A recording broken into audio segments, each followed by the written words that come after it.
The front door swung open before I could even form a word. I was standing there in my own living room, my 1-year-old daughter balanced on my hip, still in my army dress uniform, and my husband's entire family was looking at me like I'd just set fire to the Christmas tree. My husband, Daniel, had just slapped a DNA test report onto the coffee table and announced, cold as ice, "She's not my child." And then his mother pointed straight at the door and screamed, "Get out of my house." That's when the front door opened again, and the man who walked through it made every single person in that room freeze. But let me rewind a little.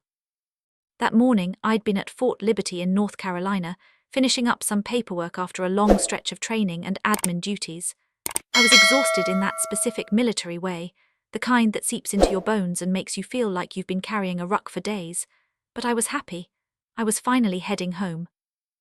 My daughter Emma was at daycare near the base, and all I could think about was picking her up, kissing those soft little cheeks, and driving back to Raleigh to collapse into my own bed.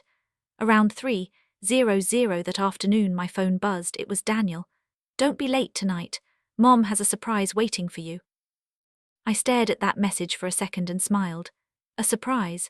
After months of cold calls and short replies, after conversations that felt more like duty reports than actual marriage, I thought maybe Daniel was trying. Maybe his mother, Patricia, had finally decided to welcome me instead of treating my service like some kind of inconvenience. I texted back, "That's sweet. I'll be there by 6. When I picked up Emma, she reached for me with both arms, babbling, "Mama, mama," like she'd been waiting all day to tell me everything. I strapped her into her car seat, fixed the little white bow in her hair and drove home with the windows cracked, smiling almost the whole way. I remember thinking, maybe this is the start of something better. The house looked warm when I pulled into the driveway. Lights on, cars lining the curb, Daniel's truck, his sister's SUV, his uncle's old Cadillac. I laughed softly to myself. Well, Emma girl, looks like Grandma Patricia went all out. But when I carried Emma up the steps and opened the front door, that warmth evaporated. The living room was packed. Daniel's relatives were sitting shoulder to shoulder on the couch in folding chairs, even along the wall. Nobody said hello. Nobody stood up. Nobody smiled. Daniel was standing near the coffee table, and Patricia was beside him like she was waiting for a verdict.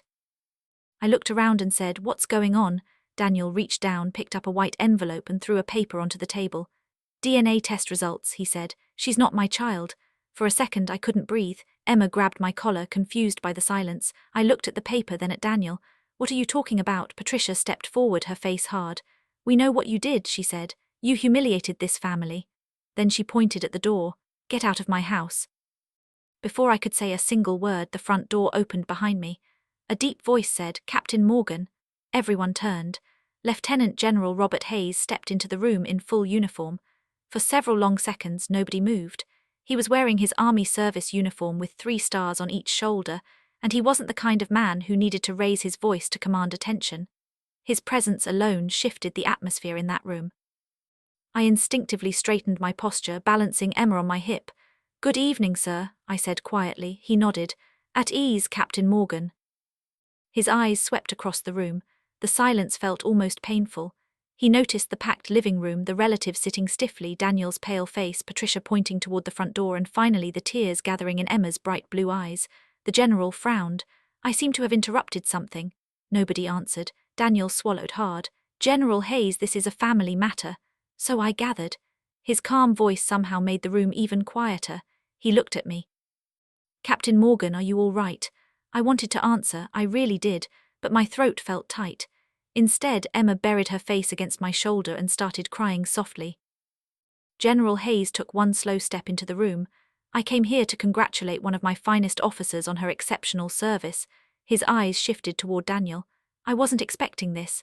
Daniel forced a nervous smile. "Sir, there's been a misunderstanding." Patricia quickly jumped in. "General, we're just dealing with some unpleasant family business." He didn't react. Instead, he noticed the paper lying on the coffee table. "May I?" Daniel hesitated before picking it up and handing it over. "It's a DNA report." General Hayes adjusted his reading glasses and carefully scanned the document. Nobody spoke. Even Emma had stopped crying, almost as if she could sense how tense the room had become. After nearly a minute, the general lowered the paper. "Who ordered this test?" Daniel answered immediately. "I did." "And where was it performed?" Daniel named a laboratory I'd never heard of. The general looked back down at the report, then he quietly asked another question. Was Captain Morgan present when this sample was collected? Daniel looked uncomfortable. No. Was there a court order? No. Was the chain of custody documented? Daniel blinked. I don't know. The general folded the report neatly. I've spent over 35 years making decisions based on evidence. He looked around the room. This isn't evidence. Patricia folded her arms. It proves she cheated on my son. General Hayes calmly shook his head. No, ma'am. He placed the paper back onto the coffee table. It proves someone printed a report. The room went silent again. Daniel's uncle cleared his throat. His sister exchanged nervous glances with her husband. For the first time since I'd walked through that front door, I saw uncertainty on a few faces. General Hayes turned toward me. Captain Morgan? Yes, sir. Did you ever consent to a DNA test? No, sir. Were you informed one had been conducted? No, sir. He nodded once. I thought not. Daniel suddenly raised his voice. So what are you saying? She's innocent. I'm saying, the general replied evenly, that accusing someone without verified evidence destroys families. Patricia scoffed. My son deserves the truth. I agree. He paused. Which is exactly why this family needs an accredited laboratory, not assumptions, accusations, or public humiliation. His words landed heavily. I looked around the room. The people who'd been staring at me with judgment only minutes earlier now avoided my eyes. General Hayes stepped beside me. Captain Morgan, sir, I believe you and your daughter should leave here tonight. He looked directly at Daniel. And I strongly suggest no one makes another accusation until the truth is established. As I adjusted Emma against my shoulder and turned toward the door, I realized something had changed. For the first time that evening, I wasn't walking away in shame. I was walking away with someone who believed I deserved justice. General Hayes walked me and Emma all the way to my car. The evening air felt strangely cold, even though it was late spring in North Carolina. My hands were shaking so badly that I struggled to buckle Emma into her car seat. General Hayes waited patiently until I closed the back door. Captain Morgan, he said quietly, take a deep breath.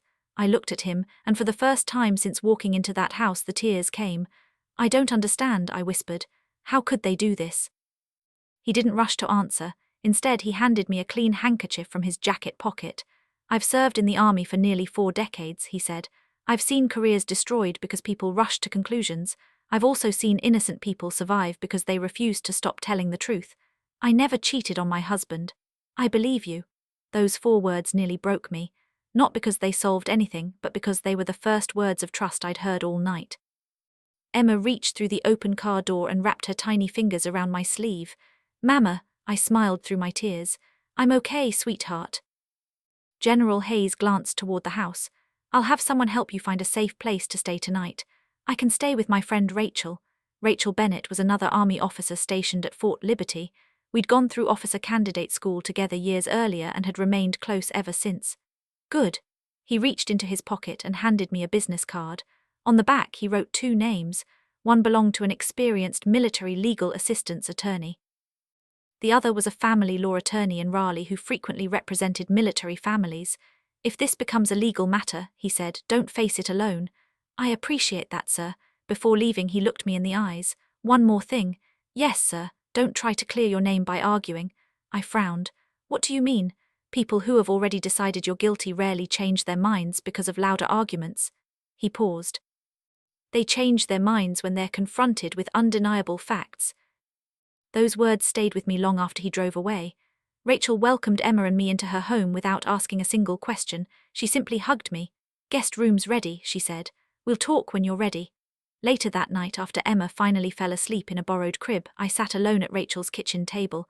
My phone wouldn't stop buzzing. Daniel, 23 missed calls, 7 voicemails, dozens of text messages. The first ones were angry. Where did you go?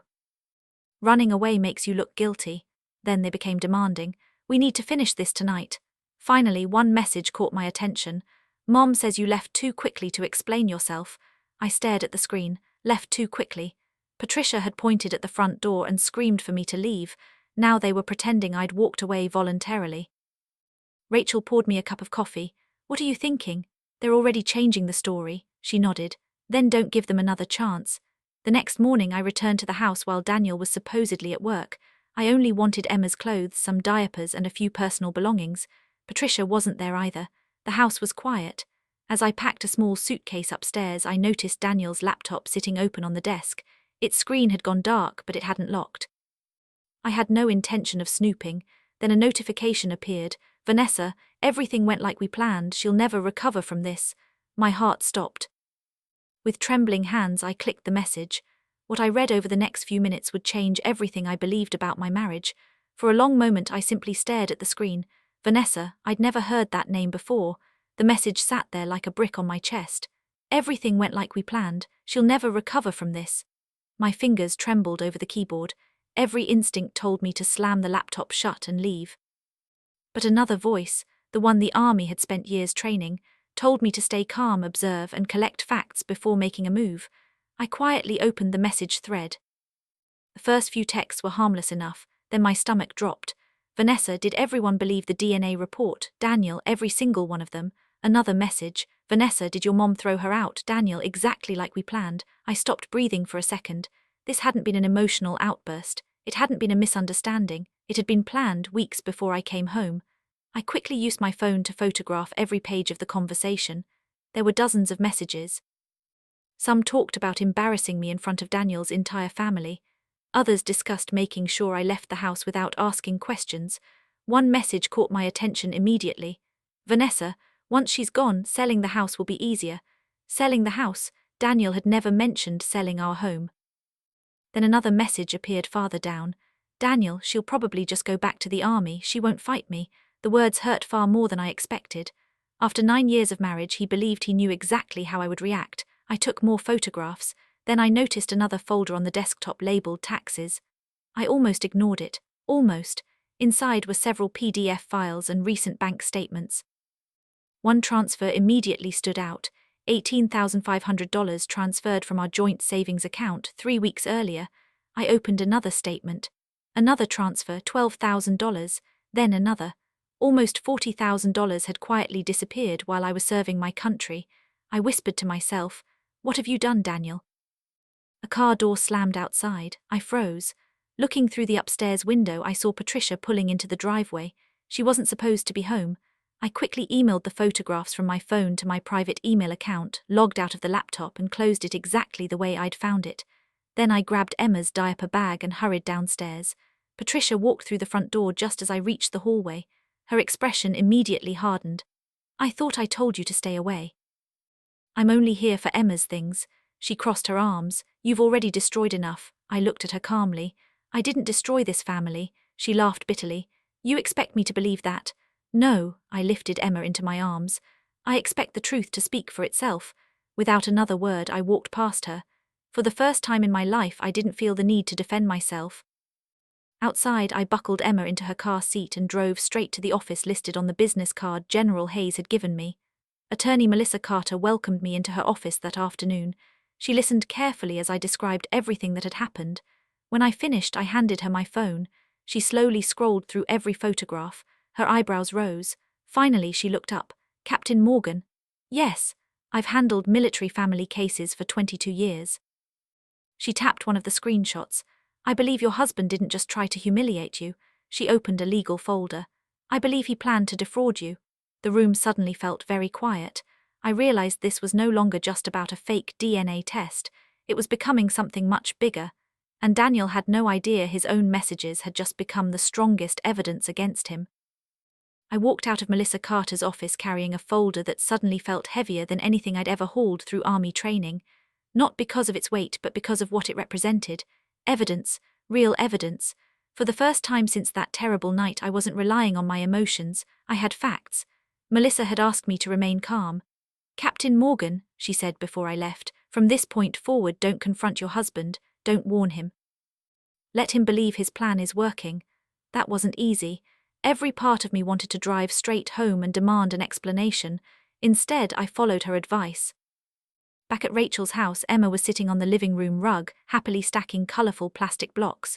She looked up, saw me, and laughed as if nothing in the world had changed. I picked her up and kissed her forehead. "You deserve better than this," I whispered. Rachel noticed the look on my face. "What did the lawyer say?" I handed her the folder. She skimmed through the paperwork before looking up. "Oh, Claire, it gets worse." I showed her the screenshots from Daniel's laptop. She read them slowly. By the time she reached the message about selling the house, she closed her eyes. "I can't believe he actually wrote this." "I can. The words surprised even me. Somewhere deep inside, I realized I'd been making excuses for Daniel for years. Every forgotten anniversary, every missed birthday, every time he complained about my military career, every time Patricia blamed me for putting the army before family. I'd always believed things would get better. Instead, they'd been getting worse while I refused to see it. The following morning, Melissa called. "I've started tracing the financial records." "What did you find?" "The money wasn't spent." "It wasn't." "No," she paused. "It was moved." Daniel had opened another bank account nearly 8 months earlier, one I knew nothing about. Most of the money from our joint savings account had been quietly transferred there in small amounts. Melissa explained why people often move money little by little, because they hope it won't be noticed. "How much are we talking about?" "Just under $42,000. I sat in silence. That wasn't just our savings, that was Emma's future. The down payment we'd planned for a larger home, the emergency fund we'd spent years building together. I also found something else. "What?" "A consultation invoice from a divorce attorney." The consultation had taken place almost a month before I returned from Fort Liberty. My heart sank. Daniel hadn't made a terrible decision in one emotional evening. He'd been preparing for this while I was still serving my country. Melissa continued. "And Claire, the DNA laboratory listed on that report. What about it?" "It doesn't appear to be accredited." "What does that mean?" "It means the report would likely carry little or no weight in court, so it may not even be legitimate." I leaned back in my chair. The room suddenly felt very quiet. Daniel hadn't simply believed a fake report. He'd chosen to use one. That afternoon, another unexpected call came. "General Hayes, Captain Morgan, good afternoon, sir. I wanted to check on you and Emma. We're safe, I'm glad." He paused before continuing. "I've spoken with military legal assistance." "So have I, good." Then his voice became more serious. "I need you to remember something." "Yes, sir. Your husband wanted you to react emotionally." "I know, don't give him that victory." After we hung up, I looked out Rachel's kitchen window. Emma was chasing Bubbles across the backyard while Rachel laughed beside her. For the first time in days, I didn't feel broken. I felt focused. Daniel thought he'd already won. He had no idea that every lie he told was becoming another piece of evidence waiting for him in court. The court-approved DNA test was scheduled for the following Tuesday. Melissa insisted that everything be handled through an accredited laboratory approved by the county court. "No shortcuts," she reminded me. "If the truth is on your side, let the process protect it." Daniel arrived 20 minutes late. He barely looked at me. Patricia followed him into the waiting room, carrying herself with the same confidence she'd worn the night she threw me out of the house. Emma sat quietly on my lap, clutching her favorite stuffed bunny. She had no idea why so many adults suddenly seemed angry. Melissa leaned over and whispered, "No matter what happens today, stay calm." I nodded. "I will." The DNA collection itself took less than 15 minutes. A technician gently swabbed the inside of Emma's cheek, then Daniel's, finally mine. Everything was documented. Every sample was sealed. Every signature was witnessed. Exactly the way General Hayes had said real evidence should be handled. As we walked toward the parking lot, Daniel finally spoke.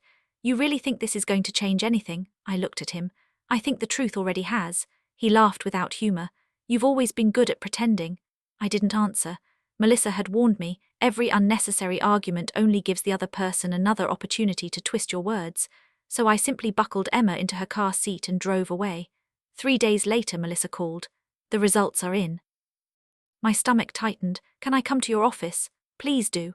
I arrived less than an hour later. Melissa placed a sealed envelope on her desk. She didn't open it immediately. Instead, she looked me straight in the eyes. "Claire, are you ready?" I nodded. She carefully unfolded the report. Then she smiled. "The probability of paternity is 99.9999%. Several seconds I couldn't speak. Tears rolled down my cheeks. Not because I had doubted Emma, I never had. I cried because the truth had finally been put into words no one could argue with. Melissa handed me a tissue. "Congratulations," I laughed through my tears. "That's a strange thing to say after everything that's happened." "It isn't." She tapped the report. Today the truth officially replaced the lie. That afternoon, Daniel received the same results. His response surprised everyone.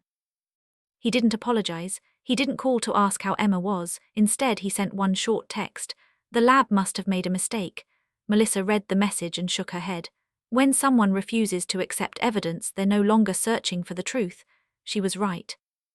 The next morning, Daniel called 6 times. I didn't answer. Then Patricia left a voicemail.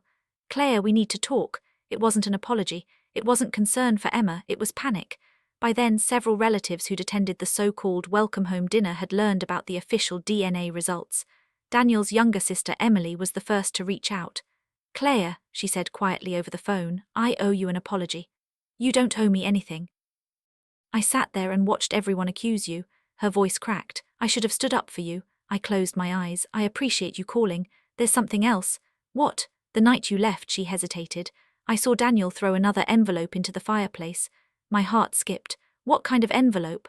"I don't know, but after hearing about the real DNA test," she took a deep breath. "I think whatever was inside would have proven he was lying from the beginning."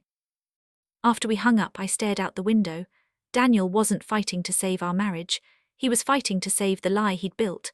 And with every passing day, that lie was falling apart. By the end of that week, the story had spread through Daniel's family. Not because I told anyone, but because the official DNA results spoke for themselves. People who'd watched me walk out of that living room carrying Emma suddenly realized they'd witnessed something very different from what they'd believed. They hadn't seen a guilty woman exposed. They'd watched an innocent wife be publicly humiliated. One by one, the phone calls began. Daniel's aunt called first. "Claire, I don't know what to say." "You don't have to say anything." "No," she replied softly, "I do." She apologized for sitting silently that night. Then his cousin called, then another uncle. Each conversation sounded almost the same. "We should have asked questions. We shouldn't have judged you. We're sorry." I appreciated every apology, but none of them erased that night. The image of Emma clinging to my uniform while strangers stared at us would stay with me forever. A few days later, Melissa called again. "I've received another piece of discovery." "What is it?" "Financial records." I drove straight to her office. She handed me several documents. "This account belongs to Daniel." I recognized the account number immediately. It was the secret account where he'd transferred our savings. Melissa pointed to another series of transactions. "Look at the recipient." The name froze me. Vanessa Collins. Multiple payments, $5,000, $3,000, $7,000, almost $20,000 altogether. I looked up. "He was giving our money to her." Melissa nodded. "It appears so." Then she slid another document across the desk. This came from a subpoena to his phone records. I read the summary. Hundreds of phone calls, late-night conversations, weekend hotel reservations, credit card charges from restaurants Daniel had claimed he'd visited for work. I closed the folder. I don't think I even knew my husband anymore. Melissa sighed. "Unfortunately, there's one more thing." She handed me printed screenshots. Vanessa had voluntarily turned over several text conversations after receiving legal notice. I recognized the messages immediately, but these weren't the ones I'd photographed. These were newer. One text from Daniel read, "Don't worry, once the divorce is final, everything will be ours." Another, "She'll never figure out the DNA report wasn't real." I stared at the words. There it was, not suspicion, not confusion, not jealousy, a confession. Daniel had known the report was fake from the beginning. Melissa quietly closed the folder. "I believe this changes everything." Later that afternoon, my phone rang again. The caller ID surprised me, Vanessa Collins. For a moment I considered ignoring it. Instead I answered. "Hello." Her voice sounded nothing like I expected, tired, almost frightened. "Claire, I know you probably hate me." I didn't answer. She continued. "I didn't know he was still living as your husband." "What?" "He told me you were already separated." I closed my eyes. "He said you only stayed married because of military benefits." Every sentence felt like another punch. Vanessa's voice cracked. "When I learned the truth, I ended things. You helped him humiliate me." "I know," she began crying, "and I'll regret that for the rest of my life." For several seconds, neither of us spoke. Finally, she whispered, "I've already given your attorney everything I have." "Why?" "Because Emma deserves better than the lies we helped create." After we hung up, I sat quietly in Rachel's backyard, watching Emma chase butterflies through the grass. Children have a beautiful way of living only in the present, no resentment, no revenge, just joy. Looking at my daughter, I realized something important. This fight had never really been about proving I was innocent. It was about making sure Emma grew up knowing that truth matters, even when lies seem louder. The divorce hearing was scheduled for the second week of September. By then, nearly 4 months had passed, since the night Daniel and his family had tried to throw me out of the house. I walked into the Wake County Courthouse wearing a navy blue business suit instead of my army uniform. Melissa had given me one simple piece of advice. "Today, you're not here as a soldier, you're here as a mother." Those words stayed with me as I carried Emma into the courthouse. Rachel watched her in the waiting area while Melissa and I entered the courtroom. Daniel was already there. He looked different, he'd lost weight. And the confidence he'd worn during that so-called welcome home dinner had disappeared. Patricia sat behind him, avoiding my eyes for the first time. When the judge entered, everyone stood. After opening statements, Melissa calmly presented our evidence: the official DNA report, the bank records showing Daniel's hidden account, the transfers to Vanessa, the text messages discussing the fake DNA report, the screenshots proving the confrontation had been planned before I even came home from Fort Liberty. Not once did Melissa raise her voice. She didn't need to. The evidence spoke for itself. Daniel's attorney attempted to argue that his client had acted out of genuine concern. The judge looked over the documents for several quiet moments. Then he asked Daniel one question: "Did you know this DNA report had not been verified by an accredited laboratory?" Daniel hesitated. I wasn't sure." Melissa immediately handed the judge another exhibit, one of Daniel's own text messages. "She'll never figure out the DNA report wasn't real." The courtroom became completely silent. The judge adjusted his glasses. "Mr. Morgan," his voice was calm but firm, "this message suggests you knew exactly what you were doing." Daniel lowered his head. His attorney didn't ask another question. Next came the issue of custody. The judge reviewed Emma's medical records, daycare reports, my military service schedule, and statements from neighbors, Rachel, and even General Hayes. General Hayes wasn't present in court that morning. Instead, he'd submitted a written character reference. The judge read part of it aloud. "Captain Claire Morgan has consistently demonstrated honesty, integrity, and exceptional judgment throughout her military career. I trust her completely as an officer and as a parent." Hearing those words nearly brought tears to my eyes, not because they praised me, but because someone had taken the time to defend my character when it mattered most. The hearing lasted nearly 4 hours. Finally, the judge announced his decision. Primary physical custody of Emma would remain with me. Daniel would receive supervised visitation until he completed parenting and family counseling. The hidden money transferred from our joint savings account would be returned to the marital estate. The court also ordered Daniel to reimburse my legal expenses related to the fraudulent DNA claim. When the hearing ended, Daniel slowly approached me outside the courtroom. For a moment I thought he might finally apologize. Instead, he quietly asked, "Do you really think you won?" I looked at Emma, sleeping peacefully in her stroller, then back at him. "This was never about winning." I paused. "It was about protecting our daughter from the consequences of your choices."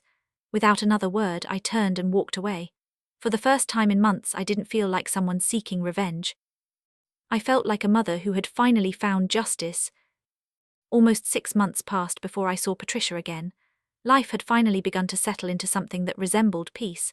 Emma was growing fast. She'd started putting little sentences together, and every morning she insisted on helping me make breakfast, even if helping usually meant dropping blueberries on the kitchen floor. I'd returned to full duty at Fort Liberty, balancing motherhood and my army career one careful day at a time. For the first time in years, coming home felt safe. Then one quiet Saturday afternoon, someone knocked on Rachel's front door. Rachel glanced through the window. "Claire," her voice sounded surprised. "I think you'd better see this." I walked over. Standing on the front porch was Patricia. She looked older, not just older, smaller somehow. The confident woman who'd ordered me out of her house had disappeared. In her place stood an 80-year-old widow holding a small white gift bag. Rachel looked at me. "You want me to send her away?" I thought about it. A few months earlier I probably would have. Instead, I quietly nodded. "I'll talk to her." I stepped outside and gently closed the front door behind me. For several seconds, neither of us spoke. Finally, Patricia broke the silence. "I don't expect you to forgive me." I folded my arms. "Then why are you here?" She looked down at the gift bag in her hands. "I've replayed that night in my head every single day." Her voice trembled. "I keep hearing myself yelling at you." I didn't answer. "I watched you standing there with Emma." She wiped away a tear. "And I never once asked if my own son was telling the truth." The words hung between us. They were the first honest thing I'd ever heard Patricia say about that night. "I believed him," she whispered. "I know. I wanted to protect my family." I looked at her calmly. "You already had one." She closed her eyes. For a moment she couldn't speak. When she finally looked up, her face was wet with tears. "I failed you." I didn't know what to say because she was right. She had. Patricia slowly handed me the gift bag. "These belonged to Daniel's grandmother." Inside was a tiny hand-knitted baby blanket, cream-colored, perfectly preserved. "My mother made it when Daniel was born." She smiled sadly. "I think Emma should have it." I carefully folded the blanket back into the bag. Thank you. Patricia nodded, then she took a deep breath. There was another reason I came. I waited. I'd like the chance, she paused, to know my granddaughter. For the first time she didn't call Emma that child. She called her my granddaughter. It was a small difference, but it mattered. I can't pretend none of this happened, I said gently. I know. You accused me in front of your entire family. I know. You tried to throw us out. I know. She never argued. She never made excuses. She simply accepted every word. I can't promise things will ever be the way they were. I wouldn't ask that. But I also won't teach Emma to carry hatred. Patricia's eyes filled with tears again, so I took a slow breath. We'll start with short visits. She covered her mouth. You mean that? I mean we'll take one step at a time. She quietly nodded. That's more kindness than I deserve. As she walked back to her car, I stood on the porch watching her leave. Forgiveness, I realized, wasn't forgetting. It wasn't pretending the pain never happened. It was choosing not to let that pain become Emma's inheritance. And somehow that choice felt stronger than any revenge I could have imagined. 1 year later, my life looked nothing like it had the night I walked into that so-called welcome home dinner. In many ways, it looked better than I'd ever imagined. Emma was almost 2.5 years old now. Every morning she raced through the house with the same stuffed bunny she'd clutched during those difficult weeks. She filled every room with laughter, reminding me that children have an incredible gift. They don't measure life by its worst moments, they measure it by love. I'd accepted a promotion to major and continued serving at Fort Liberty. The promotion wasn't just another rank on my uniform. It represented every early morning, every deployment, every sacrifice, and every moment I'd refused to let someone else's lies define who I was. General Hayes pinned my new rank during a small ceremony attended by fellow officers, Rachel and Emma. Afterward, he shook my hand. I'm proud of the officer you've become, he said. Then he smiled at Emma. And even prouder of the mother. Those words meant more to me than any medal I'd ever received. Rachel laughed. I told you a year ago you'd get through this, you did. I just wish you'd believed me. I do now. Life wasn't perfect, it never would be. Daniel completed the counseling required by the court. Over time, his supervised visits gradually became more natural, and he began rebuilding a relationship with Emma. Our conversations remained brief and focused entirely on our daughter. The anger that once lived between us slowly faded, not because the past disappeared, but because Emma deserved parents who could put her needs before their pride. Patricia also kept her promise. She never pushed for forgiveness. She earned trust one visit at a time. Sometimes she came over just to read Emma a story or bring homemade cookies. One afternoon, I found the two of them sitting on the living room floor, wrapping Emma's favorite doll in the little knitted blanket Patricia had given us months earlier. Emma looked up and smiled. Grandma made baby cozy. Patricia looked at me with tears in her eyes. I simply smiled back. That was enough. Not every relationship can be restored. Some wounds leave permanent scars, but scars don't always represent weakness. Sometimes they remind us how much we've survived. Looking back, I realized something important. The greatest victory wasn't proving the DNA report was fake. It wasn't winning in court. It wasn't recovering the money Daniel had hidden.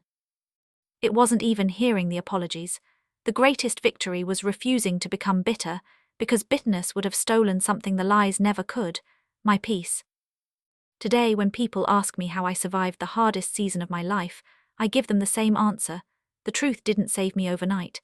It saved me one honest decision at a time. If my story has taught you anything, I hope it's this. Never rush to judge someone based on accusations alone. Truth deserves patience, and people deserve the chance to be heard. The strongest form of revenge isn't cruelty. It's living with integrity when others expect you to break. Protect the people you love. Cherish your family. And never let anger become the legacy you leave behind. If this story touched your heart or reminded you of someone who needed a second chance, I'd be honored if you shared it with them. Because sometimes the best thing we can do is pass along a story that reminds us all to hold on to the truth, no matter what. Feel free to leave a comment with your thoughts or experiences, and if you'd like to hear more stories about courage, justice, and hope, I'd love for you to subscribe and join me again. Thank you for spending this time with me. Take care of yourselves and of the people you love.